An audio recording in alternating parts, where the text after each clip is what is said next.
قال اهبطا منها جميعا بعضكم لبعض عدو فإما يأتينكم مني هدى فمن اتبع هداي فلا يضل ولا يشقى.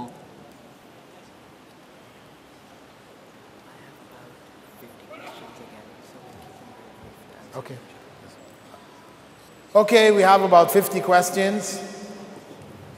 Yeah, you want to pass this to him, please? The questions are being sifted to stay on the topic, because though we're here talking about da'wah, you know, we're going to have people asking questions about a variety of different topics. People like to talk about something and everything. Yeah, so please keep the answers. Please keep the questions brief. I'm receiving essays here, so sending hand already. So please brief and to the point and on topic, inshallah. The first question is from a sister. She says, we don't really have any knowledge. So what sort of knowledge are you talking about that we need to gain for to actively engage in knowledge? Okay, sister's question, what level of knowledge do we need to have to actively engage in da'wah? We said an ayah.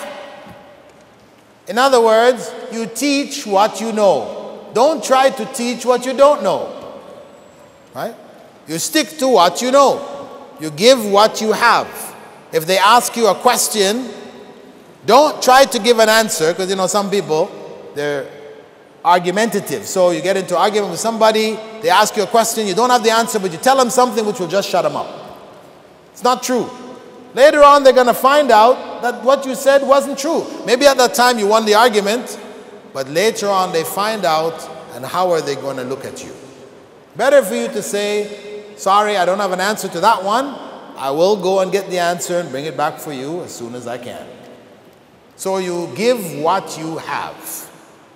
What do you need to know? Well, you need to know the basics of Islam. You need to know the 5 pillars of Islam, 6 pillars of Iman. That's basic knowledge. Understand it. Understand what is behind it. What are the goals of Salah?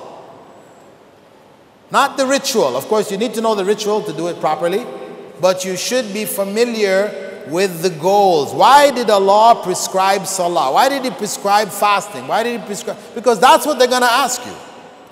Why fast? Why deprive myself of food? So that's what you need to be able to explain.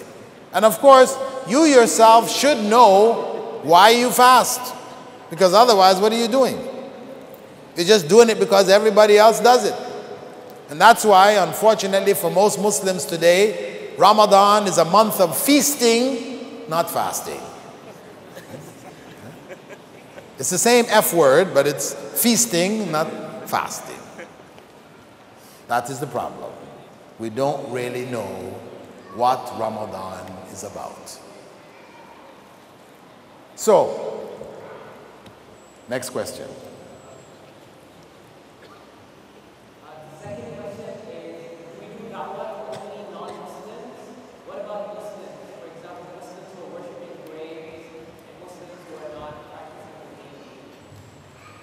Should our da'wah be restricted to non-Muslims?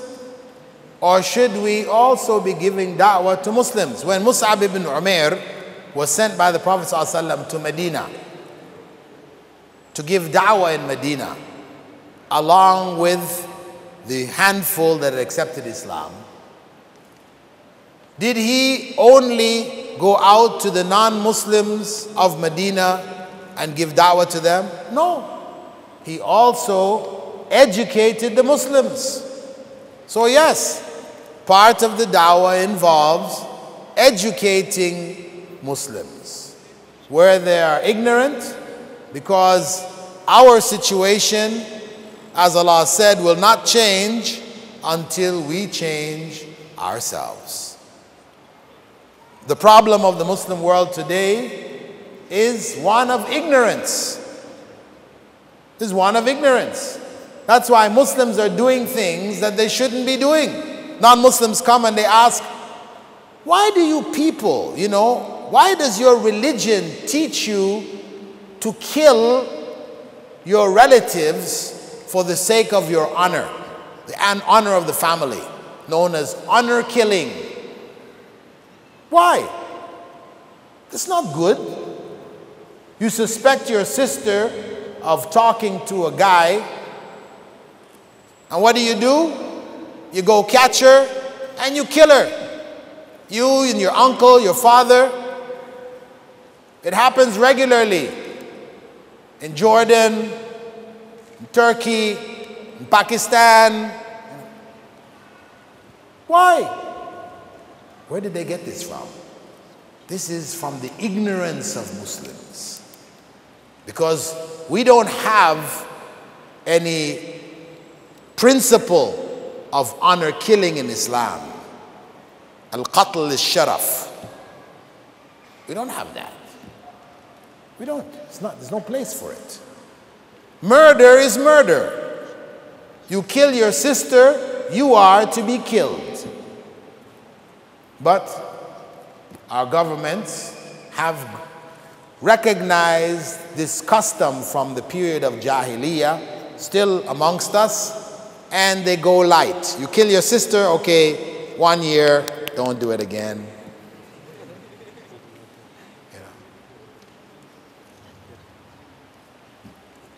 This is our ignorance. Or they ask us, female genital mutilation, FGM. Why are you people into this? Cutting up the private parts of your women. Sudan, Egypt, Somalia. Why? Of course, they don't realize that the Christians of Egypt do it too. It's a custom which predates Islam. It has nothing to do with Islam. Yes, Prophet Muhammad ﷺ did tell the woman who was circumcising in Medina to take only a little bit. Something equivalent to circumcision in a man. When a man is circumcised, it's just the foreskin that's removed. You're not cutting off his private parts, right? But for women, it's been justified. We want to make sure she is a virgin when we marry her. This is nonsense. This is evil. It's corruption. How many women die from this process in different parts of the Muslim world today? So oftentimes when we explain to people, this is custom, that is custom, this is Islam, they ask you, hey, how do we know what's Islam and what is custom? Maybe you're just sort of justifying whenever you find yourself backed in a corner, you say custom. When it's good, you say Islam. How do we know? Say, well, you can follow a general rule of thumb. If it's something that Muslims do everywhere, every part of the Muslim world, they do the same thing, you can be 99% sure that is Islam. But the thing which Muslims do in some places, they don't do it in other places, here and there, then you can be 80% sure that it is not Islam. It's custom.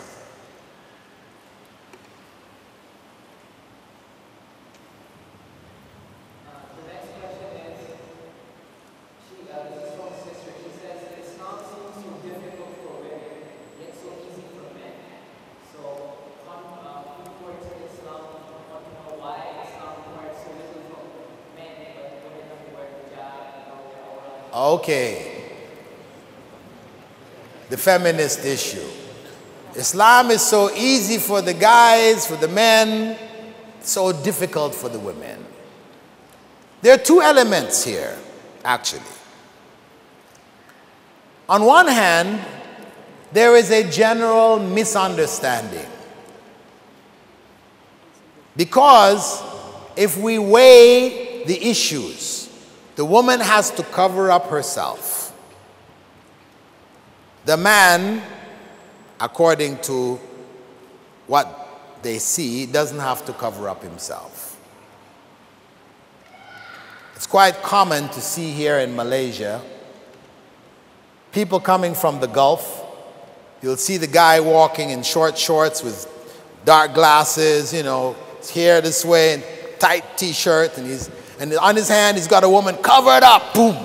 You can't even see her eyes. She's walking, you know, and there he is walking. So it's not surprising for them to say, hey, what's happening here, you know?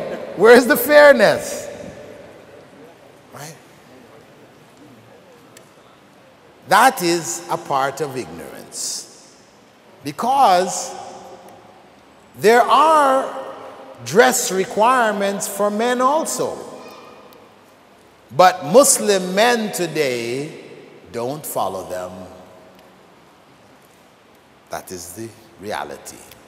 Most Muslim men today don't follow Islamic dress requirements.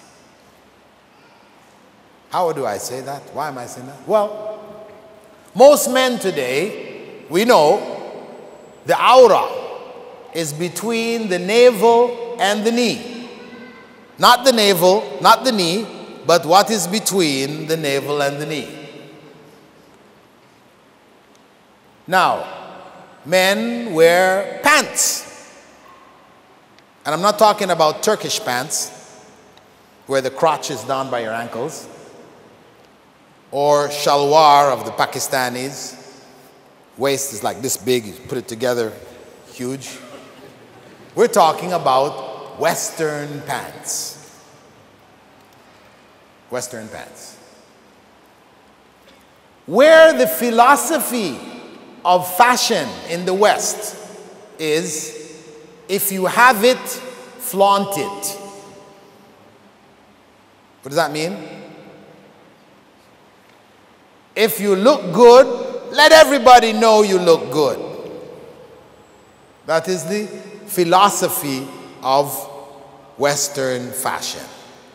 Meaning that the goal in making pants is to expose the aura. That is the #1 goal.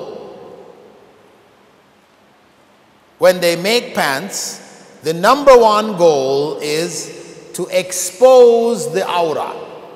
So it is cut in certain way and stitched in certain way that your behind is hugged by the pant, your thighs are hugged by the pants, your aura, if you bend over, if you come into the masjid late, people are in sujood, A'udhu Billah. You can't look ahead of yourself. Otherwise, you'll be looking at men's private parts. A'udhu Billah. And we know one of the conditions for the acceptability of salah is what? Satrul awra.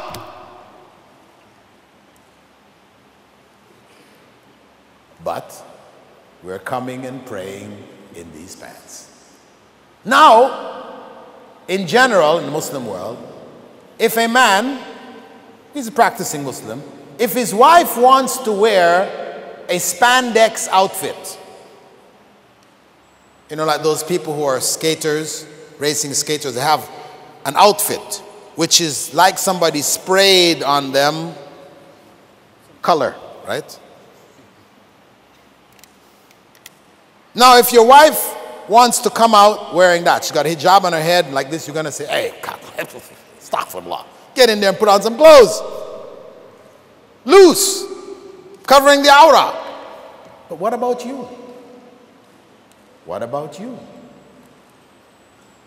We have a double standard. It's okay for men to expose their aura, but not for women. So that goes back to ignorance in the ummah. When you look at the early generations where colonization started in the Muslim world, pants were being introduced, you find that Muslims, whenever they wore shirts, it would be long shirts. Okay, they wore pants, but the shirt would come down to their knee. Or here, like in Malaysia, they wear pants, they have What do you call it here? Sarong. Sarong. You have a sarong you wrap around you. Why? Why are they wrapping sarong? Covering the aura. But now after the prayer is over, you take off the sarong and, hey, something wrong here. You know, Allah is only in the masjid. So there's a problem. It's ignorance. This is ignorance in the Muslim world, which gives this impression to non-Muslims when they look from the outside in. But now, even from the inside out, some women might think, listening to that kind of talk, that yeah, men have it easy. Do they? At least 1 week per month, women don't have to pray. We still have to get out there into the masjid. No time off. Allah gave them time off. The 4 weeks of fasting, we have 4. They have 3. Hey, where's the difficulty and ease? In fact, when you look at it, there's more weight put on the man than the woman. Who is responsible for looking after the other? Is it women responsible for looking after men? Or is it men responsible for looking after women? Women are not required to look after themselves. So, it is a gross misunderstanding to think that men have it easy and women have it difficult. When you actually go through and look at the various ahkam, the rules and the principles, men are burdened with more responsibility. They are the head of the family. They will be asked first before anybody else. Can you please restrict the questions on the topic? I'm having suicide, bombing, menstruation. Please limit it on the topic. The next question is, a brother is asking, why don't we take the approach of live and let live? Why do we have to go out and do dawah? Because it's a social problem, especially in a multicultural society like Nigeria. The question, why give da'wah? In a multicultural society where people have different religions and traditions, why don't we follow the principle of live and let live? Live and let live. وَلَكُمْ دِينُكُمْ وَلِيَ دِينِ. You have your religion, I have mine. You do your thing, I do mine. Why? Well, why? Fundamentally because Islam commands us to give da'wah. Because Allah said, give da'wah. وَمَنْ أَحْسَنُ قَوْلًا مِمَّنْ دَعَى إِلَى اللَّهِ وَعَمِلَ صَالِحًا أُدْعُ إِلَى سَبِيلِ رَبِّكَ بِالْحِكْمَةِ وَالْمَوْعِظَةِ الْحَسَنَةِ. Commands in the Quran. Description of the best given to those who give da'wah. That was the role of the prophets. What was Muhammad sallallahu alaihi wasallam but a da'i? From the time he received the message to the time he died, he was giving da'wah. That's why we give da'wah. You have the truth. If you really believe it is the truth, then you should feel a burning desire to want to share it with others who have not received that truth. If you are sincere, if you're sincere about your Islam, you must feel a burning desire to want to share it with others who did not hear the message. So that's why. The next question is, churches like the Catholic Church have organized da'wah where they convert millions of people every year. What do the Muslims have to respond? Is it individual or collective? The Christian groups have organized da'wah, sending out missionaries to different parts of the world. Many parts are Muslim world, and then they're converting people left and right. What do Muslims have? Do we have an equivalent World Council of Mosques, where we send out missionaries, we don't have. Mostly it is a few institutions sending out, and mostly it is, after that, individuals who have some knowledge spreading the word. Is that the way it should be? No, it shouldn't be like that. Actually, we should be the most active in spreading the message. We should have the biggest organizations in spreading the word. We have the truth. They have falsehood, and they are working night and day, learning the languages of tribes and clans in different parts of the world just to go live amongst them, to carry what they consider to be the word of God to these people. Dedication. For us, it's like, mashallah, malish. You know, if it happens, it happens. If it doesn't, it doesn't. We have Jamaat Tabligh, the biggest da'wah organization in the world. Jamaat Tabligh, with the largest number of followers. When they have their yearly ijtima' in Bangladesh, 4 million followers gather. And at the end of the ijtima', they make a group dua, which people, you just don't want to miss that group dua, for guidance for the world. But when you talk to the people from Jamaat Tabligh, their philosophy is you must clean up your house before you invite people in. I mean, there are other issues. I'm just talking about this perspective. You must clean up your own house before you invite people into it. So they say, we shouldn't be going out and giving da'wah to non-Muslims. We should focus on Muslims, make them proper Muslims, and then we can invite them in. So the non-Muslims, in spite of their huge numbers, very little da'wah being given to them, to non-Muslims. So they play a role in terms of inviting Muslims back to the masjid, etc. MashaAllah. We have to recognize there's goodness in it there from that perspective. But da'wah, no. So we can't say there are people doing it in an organized fashion around the world. So this is part of the challenges. And it is actually a reflection of the state of the ummah. We are fragmented into different countries with our own individual anthems and flags and nationalism.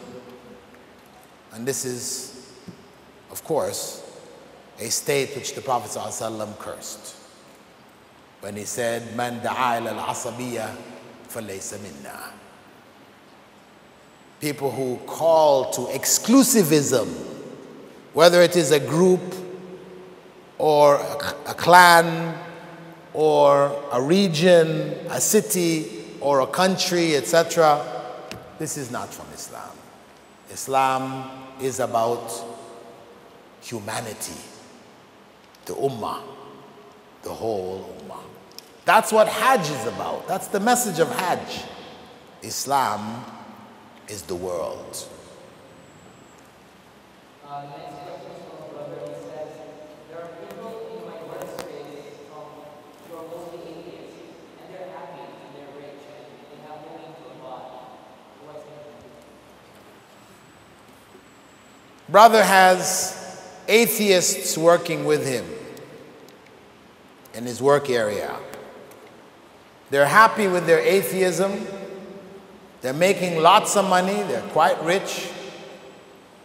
What do I say to them? Well, first and foremost, you need to know that they're not really happy.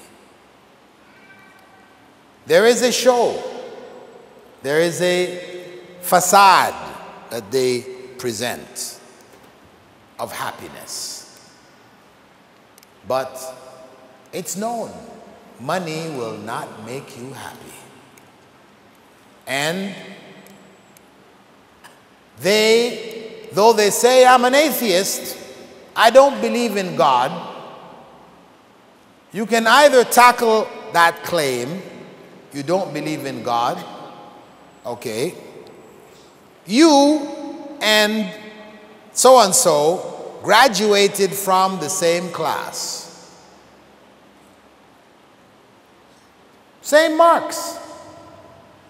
You have a nice job making loads of money, and he has got a low job making very little money.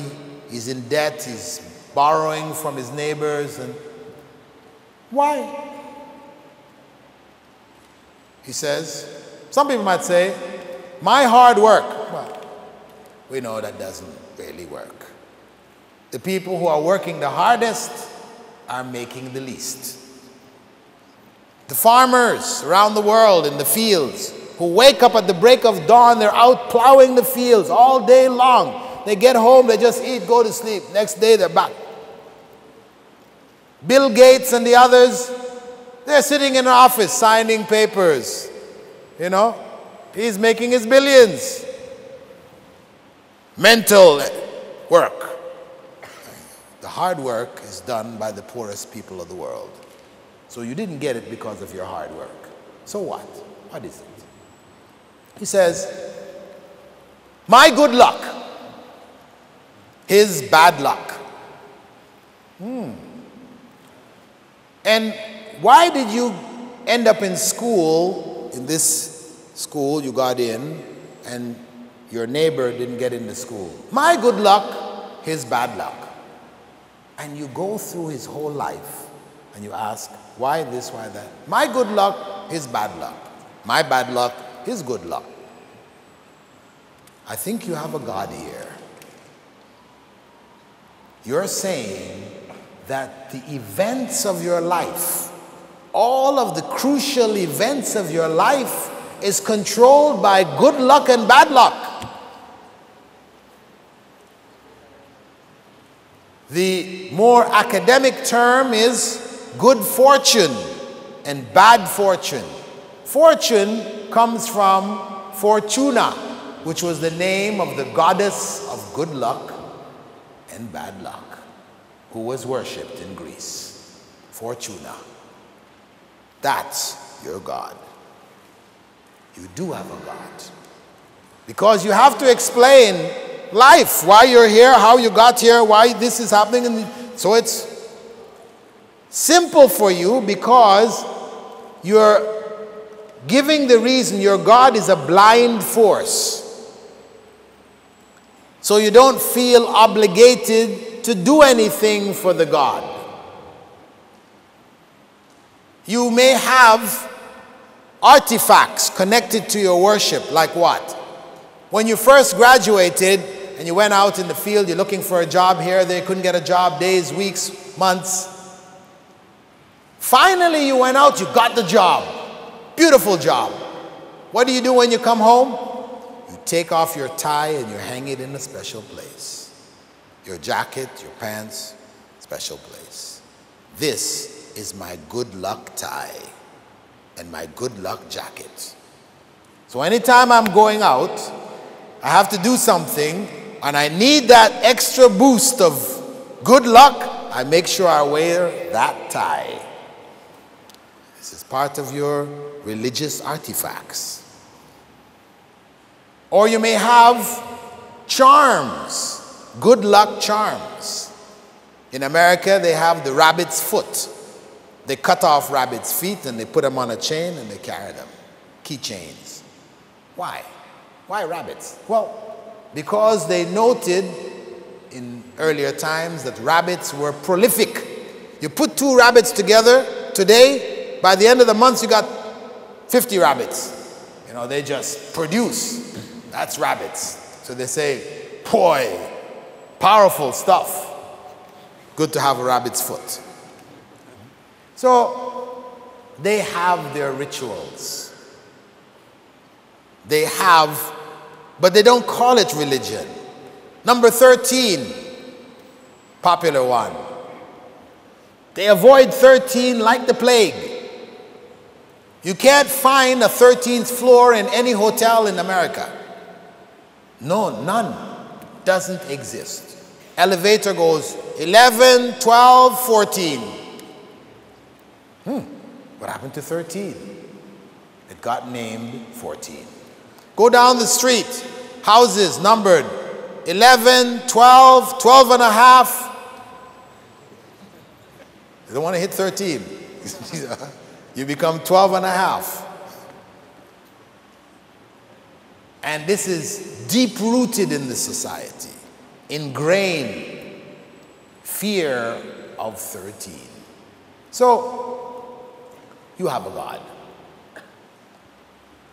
And, of course, if you want to discuss with them on a logical perspective, then it's good to watch the debates between Hamza Sortsis and leading atheists around the world. On Facebook, you put in the name Hamza Sortsis, T-S-O-R-T-Z-E-S. Hamza Sortsis, Hamza H-A-M-Z-A-H. Right? He was a Greek Brit who was an atheist who converted to Islam. And now he specializes in debating the atheists. So he has their arguments down. You want to hear how to deal with an atheist? Then you can learn from him. However, in general, if you're giving da'wah to the atheists, the good position to come from is that it is logical to believe in God and illogical to not believe in God. The best defense is a good offense. Right? You go for the jugular. Because this is what they like to do. They like to say, oh, your belief in God is, illogical. Doesn't make sense. You can't see him, smell him, and, have all kinds of things. It's not logical. But in fact, when you look at the issues, belief in God is logical, and it is the disbelief in God which is illogical. And that's why the mass of humankind believes in God, and only a few don't. In that course, Dawah Training course, I give a simple presentation on the logic of belief in God. You can watch that. But if you want to get in deep, Hamza Sortsis is the man. But she doesn't feel that she really believes in Allah.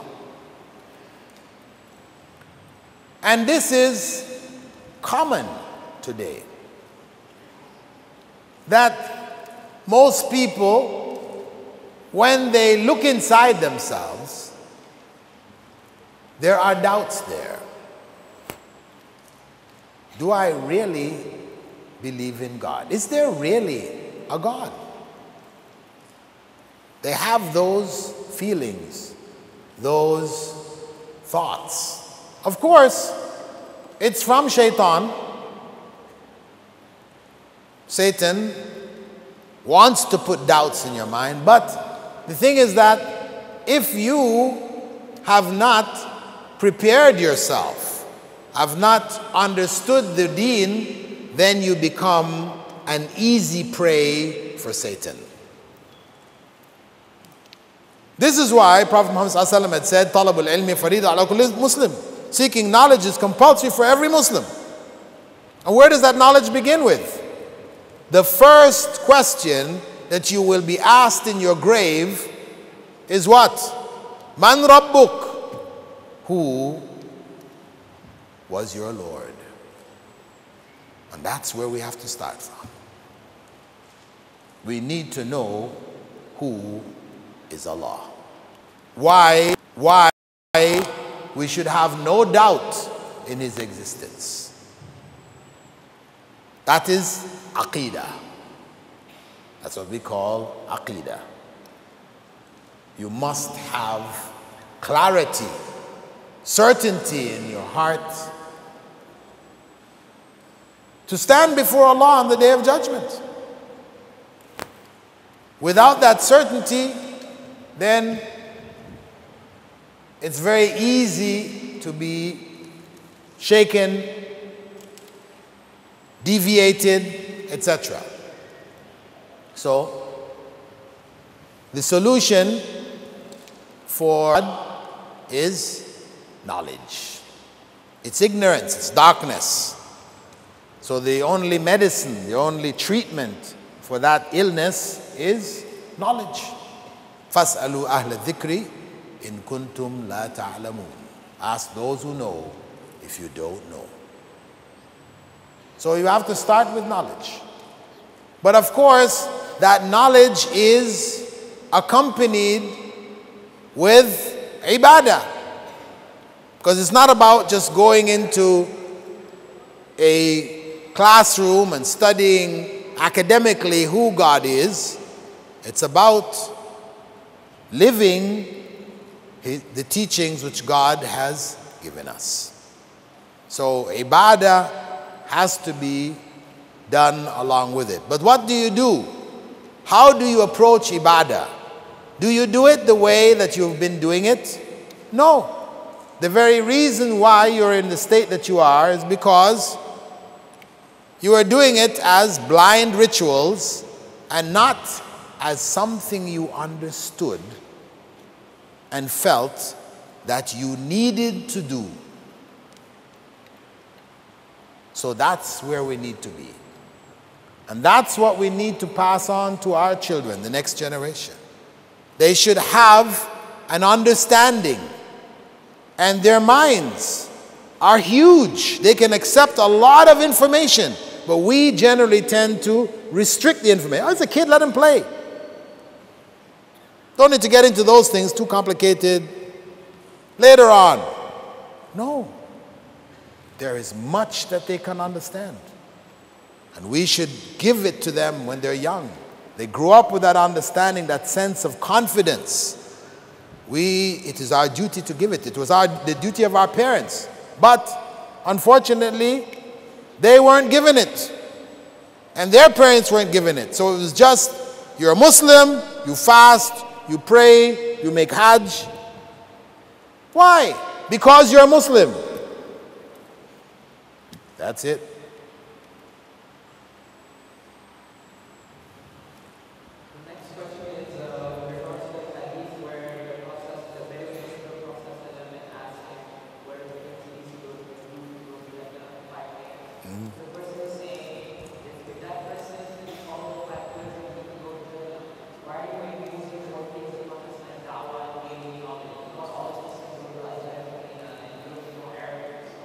Okay.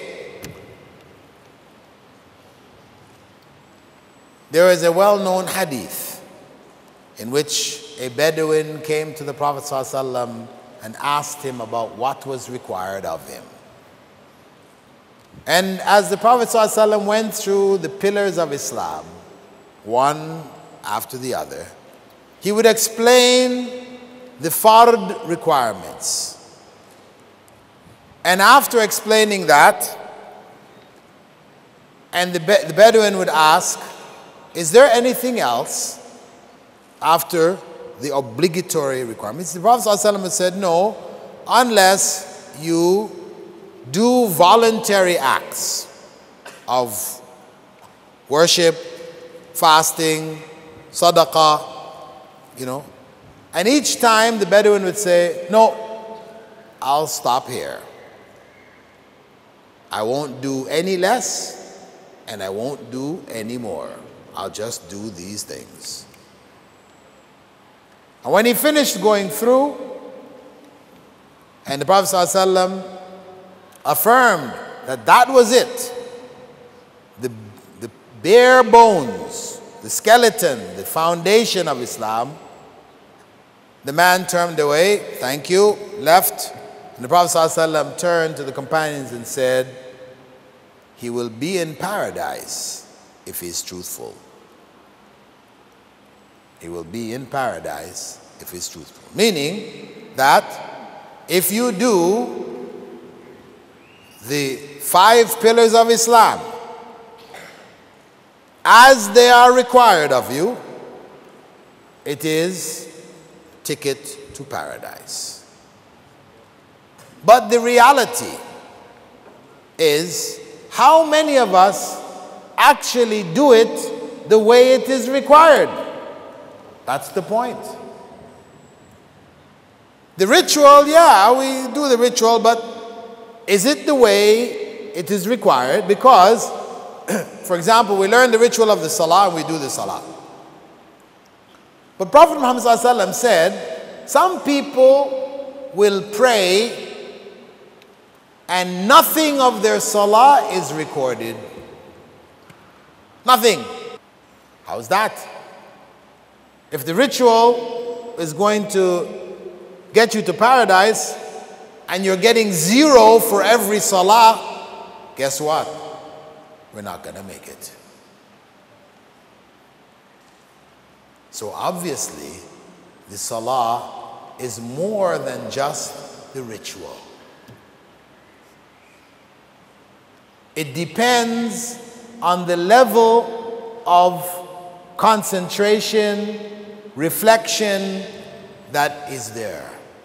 If in the prayer we're thinking about what to do when we get home and the game we want to play or place we want to go or thing we want to do, and that's what's on our heads. Our body is going through the movements, but our heads are somewhere else. Then there's no reward. There is no reward. Similarly, when we fast, how do we fast? The way of the Prophet ﷺ to fast was to have a light meal for suhoor. A light meal. Some olives, khubz, olive oil, and he went into his fast. What do we have? 3-course meals. Bring it on. Right? I have to fast today. It's a joke. We stuff it in, and then we spend the rest of the day digesting the food. About half an hour before Maghrib, sunset, digestion finishes, and it's now time to eat again. The adhan goes. Back to the table. We didn't even feel a single pang of hunger. I know Muslims tell non-Muslims oftentimes, fasting is not so hard. I gain weight in Ramadan. They're proud. Yeah. At least an extra 3, 4, 5 kilos after Ramadan. You know, the non-Muslims look at how? How do you do that? How do you fast for 30 days and gain 5 kilos? Because, as I said, we're not fasting, we're feasting. So, all of the pillars of Islam, if we want to increase our iman, they have to be done according to the way of Rasulullah sallallahu alaihi wasallam. Not just externally, but internally. The last question for tonight, and a lot of people want to know this: how did Dennis become Sheikh of Ameenah Bilal? That story you can find on YouTube. Click on My Way to Islam, Bilal Phillips, it's there. I gave the whole talk in Australia, it's recorded up on YouTube. But briefly, I can just say that I went from Christianity as a nominal Christian. Nominal meaning, like Muslims who are nominal Muslims, they're Muslim in name. I was a Christian in name, who went to church, but I wasn't involved in what was going on there. You know, the minister would be up there talking. I'd be there with my friends chatting, you know. Later on, as you got older, we go to Bible class or whatever. We went to Bible class to meet the girls. You know? So that was a nominal Christian. You know? When I went to university, and my understanding of the world and what was going on around me was opened up, and I realized that there was this oppression and injustice and all these things going on around the world, I wanted to be a part of some movement for change. And at the time when I was in the university, professors, Jewish professors there, were promoting communism amongst the youth. So I heard enough of it and became a communist. And I read, studied, and gave da'wah to communism. That went on for a few years, but the more I read, the more I became disillusioned. The more I moved with the Communist Party members, the more I realized that these people have no morals. We wanted to remove the existing president, but if any one of these guys got there, he would be worse. You know? And communism couldn't compete with capitalism economically. Communism, fundamentally an economic theory, couldn't compete with capitalism. In the beginning it was well, but then they got left in the dust. They couldn't compete. So I felt there was a vacuum there. This really wasn't the answer. And at a time when I was in that doubtful state, one of the members of the central committee of the group that I belong to, the Communist Party group, she accepted Islam. And I was shocked because I was a basic Marxist-Leninist, Russian type. She was a Maoist, hardcore, memorized Mao's red book. So I was shocked. She accepted Islam. I said, whoa, how did you, why? What happened? You know, communism teaches you that religion is the opium of the masses. It intoxicates them so that the ruling class, the bourgeoisie, can exploit them. So how? She said, it's different. I said, what do you mean it's different? Islam is different. I had been to the States before and visited one of the centers of the Nation of Islam. I had visited it. And I was impressed by the way they organized themselves. But when I listened to their theology, what is their theology?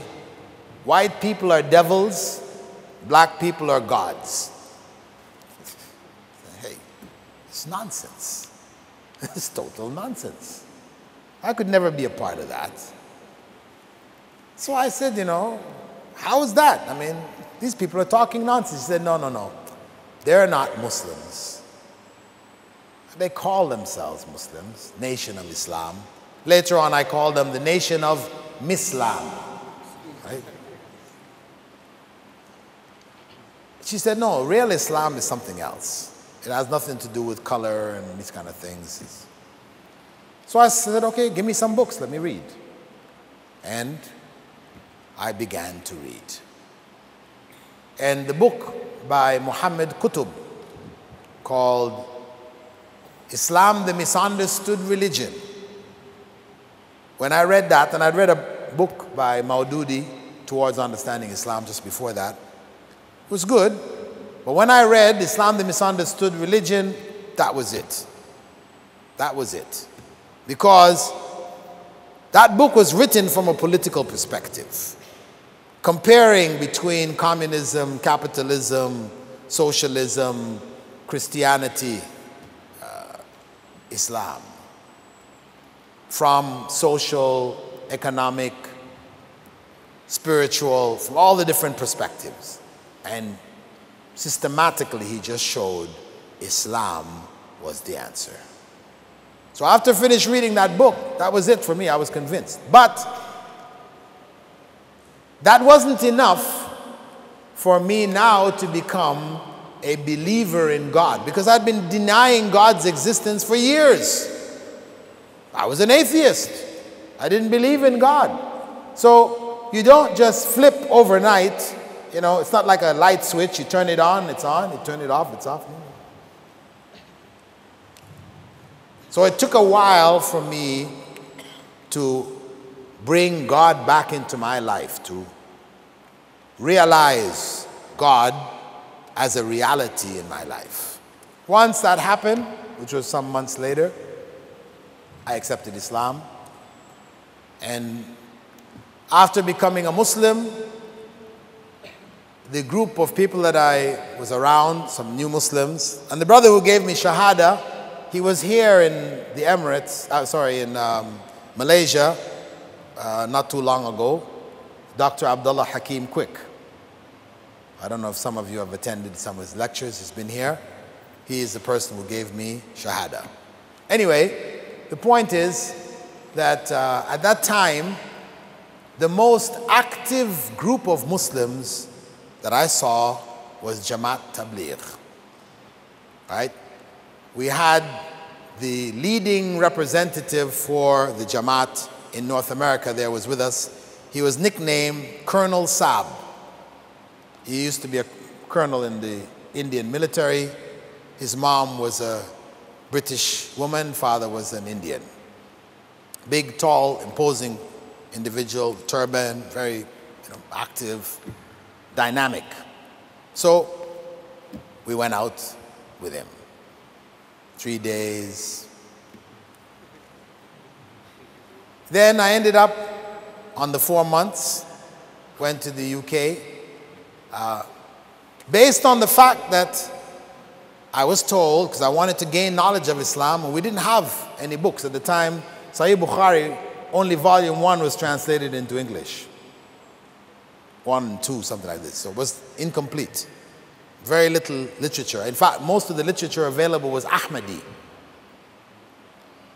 They had translated a lot of material, and that was mostly available in English. So I was told that in England, they had many mosques, and in every mosque, there was a scholar, a Maulana, who I could study under. So I said, let me go get that knowledge. So I went out, the Jamaat traveled. They had an ijtima there in Dewsbury. And afterwards, I stayed on to complete the 4 months, going from masjid to masjid. I would sit down with the Maulana with my notebooks, and I would ask questions and write down the answers. After doing that, I was told that, on one hand, I should focus on what I had been taught. I should read only the book Fazail Amal. That's the only book I needed to read. And I was told that very plainly when I had gone to a bookstore, bought a stack of books. I came walking back in the masjid with a stack of books, and the Jamaat brothers said, oh, brother, what do you got there? I said, I got a stack of Islamic books. I said, where did you get it from? From such and such a bookstore. I said, I said, what's wrong here? These books, you don't know the intention of the one who wrote them. So leave that. Fazail A'mal, we know the intention of the author. Solid book, you keep reading that. I already read it like 4 times. They said, yeah, read it some more. Of course, my background, of reading and wanting to gain knowledge, it left me suspicious. I didn't really like that. It was like a nasty taste in my mouth. And also, I found that they like to tell stories. Fantastic stories. When this guy went out on the Jamaat, that happened. So, wow. This happened. Oh boy. I told him, listen, I want to go and learn some Arabic. They said, no, you don't need to go. I want to go to Mecca or Medina. No, you don't need to go to Mecca and Medina.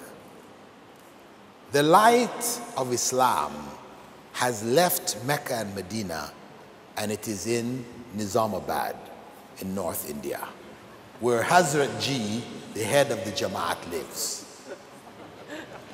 And that light is so powerful that when Hindus walk the street and they pass by his house, they're hit. They come walking in, Shahada, Ashhadu an la ilaha illallah. I'm hearing these stories, I say, oh boy, that's a tough one. So, they told me that whilst we're in Ijtima, that they were having a spiritual bath. Would you come, join the spiritual bath? That's how I heard it anyway. Actually, what they were saying in Arabic was bay'ah. In Urdu, it became bay'at. And for us, the closest thing in English sounds like bath. So we, the Westerners, we said spiritual bath. So we went into this room. Hazrat Ji was in the other room. And they had towels tied in a string, right? And we just held on to the towel. And we heard him saying something in the other room. And then they came and said, okay, it's over now. We let go. Spiritual bath is over. MashaAllah. We left. So later, I asked the secretary of Hazrat Ji, I asked him, well, what was that spiritual bath all about? What does it mean? He said it means that when you go back to Canada and you have to make any decision in your life, you write a letter to Hazrat Ji. I will translate it into Urdu. He will read it, and then he will dictate back to me an answer, and we'll send it back to you, and then you can make your decision. I said, ooh, that doesn't sound right. I have an important decision to make in my life. I wait 1 week to 10 days for the letter to reach there. Eventually gets translated after another week. Eventually gets read by Hazrat Ji after another week. Eventually gets sent back, retranslated and sent back. 3 months have gone by for me to make that major decision in my life. I had a problem with that. Then, in the course of my traveling with the Jamaat, and I became like the protege of Colonel Saab. I used to sleep near him. And he taught me Tajweed, alhamdulillah. My first lessons in Tajweed was from him. He taught me Tajweed of the Quran. He was a Qari. Alhamdulillah, I benefited. Eventually he told me, listen, as a Muslim, you must follow a madhab. There are 4. They're all correct, but you must choose one. If you don't choose one, then your imam is shaitan. You got to choose an imam. One. And Imam-e-Azam, Abu Hanifa, he is the best one. He was the first, closest to the Sahaba. He had the largest number of followers in the Muslim world. Most Muslims are Hanafis, the greater proportion of them. They're the largest. So I said, it makes sense, okay, if he was closest to the Prophet ﷺ's time, most Muslims are Hanafis, then I'm a Hanafi, okay. So what does it mean to be a Hanafi? Well, we do things this way. And he taught me Hanafi Salah. For the men, nothing. It's basically the same thing. You just don't raise your hands after going into ruku'. But for women, the Salah is acrobatics.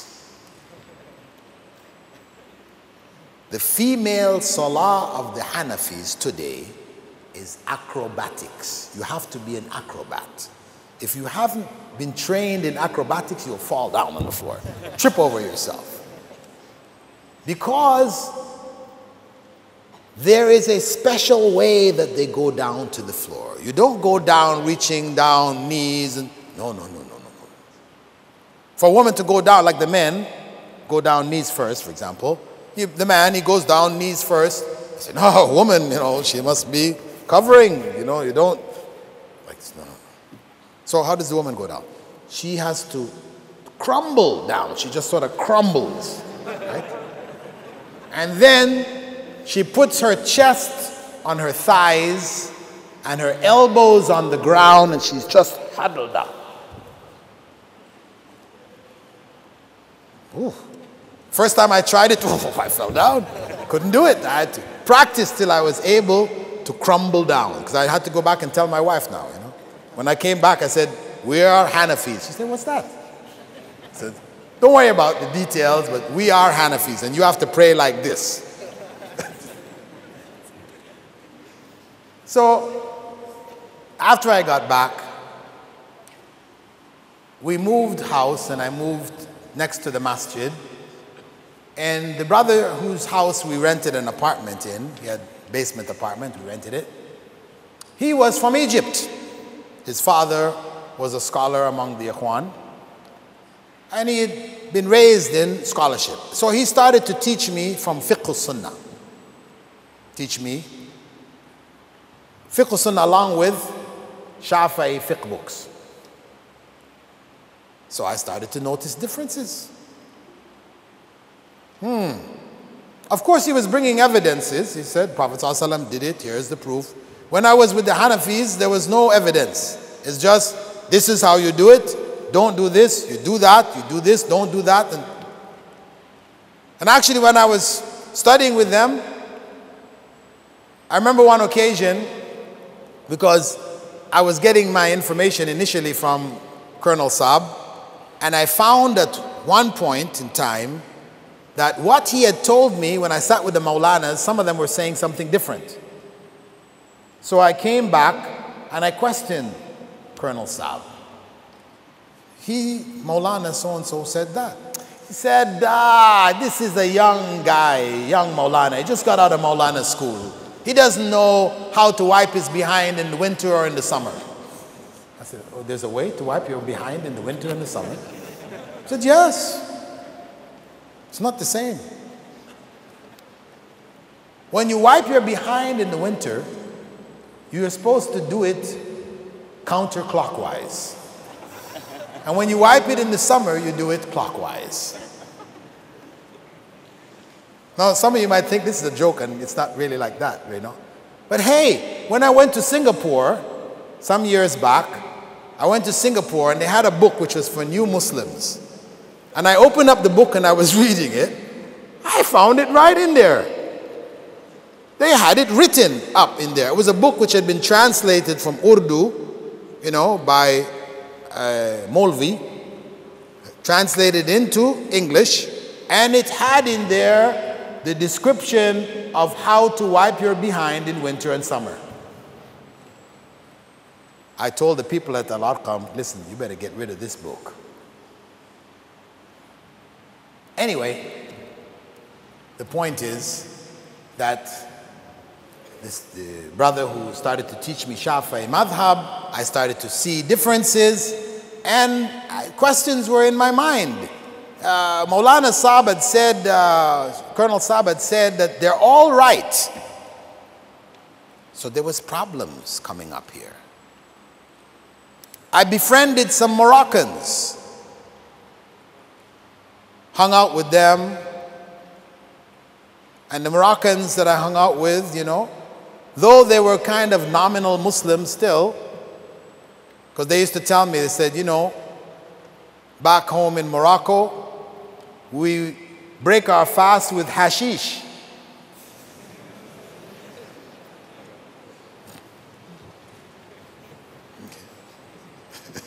So you can understand what kind of nominal Muslims we're talking about. Anyway, but they had learned the ritual. They learned the Maliki ritual. So they said, really, when you pray, you should pray with your hands by your sides, you know. Imam of Medina, Imam Malik, that's how he prayed, did this, that, you know. These were differences. So I said, ooh, problems. Because you can't do all of these things at the same time. How can they all be right? The Hanafis say if you touch a woman, your wudu is not broken. Shafi'is say if you touch a woman, your wudu is broken. If they're both right, it means that you can be in the state of wudu and out of it at the same time. I said, ooh, this is a problem here. It sounds like Trinity, you know. How 1 + 1 + 1 can equal 1. We all know 1 + 1 + 1 equals 3, but they say no, 1 + 1 + 1 equals 1. To accept that and to believe it, what do? You have to turn your brain off. You cannot think this one out. It's just, that's how it is. A divine secret. Right? Divine mystery. Right? Anyway, after reflecting on this, I decided I have to go to the center of Islam, where Islam came from, and learn Islam from the roots. Study Arabic and study the foundations of Islam to understand, to put all these things into context. And alhamdulillah, at that time when I made that decision, scholarships were made available. Nobody wanted it, nobody was interested. Myself and Abdullah Hakim, quick, we took it. People at the time were telling us, no. Muslims around us who are more modern type Muslims said, no, don't go there. They read old books with yellow pages and, you know, dust all over it. And hey, what are you going to do when you graduate? What are you going to do with this, you know? No, better you stay here.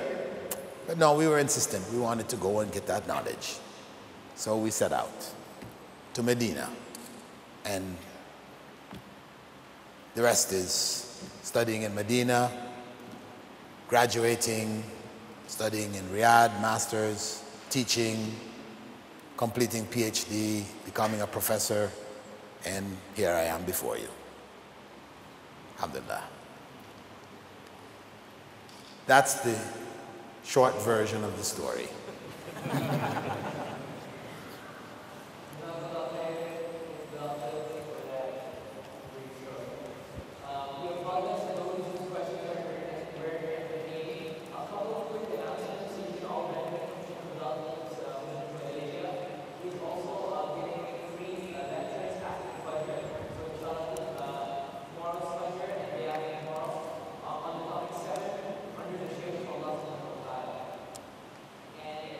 His future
الله لا إله إلا هو الحي القيوم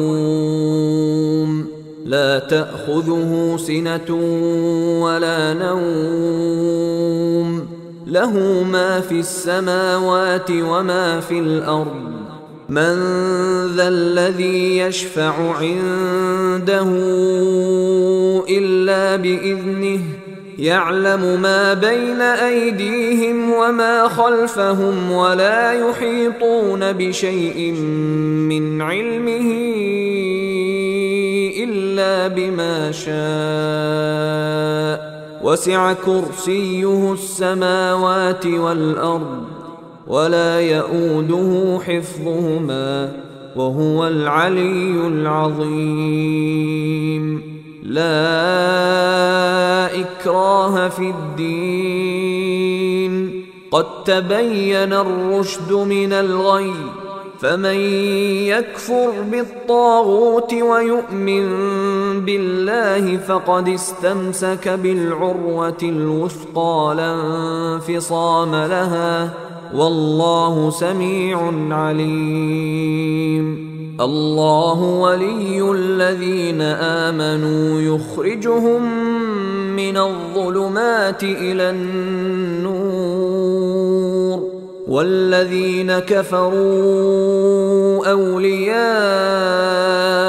الطاغوت يخرجونهم من النور إلى الظلمات أولئك أصحاب النار هم فيها خالدون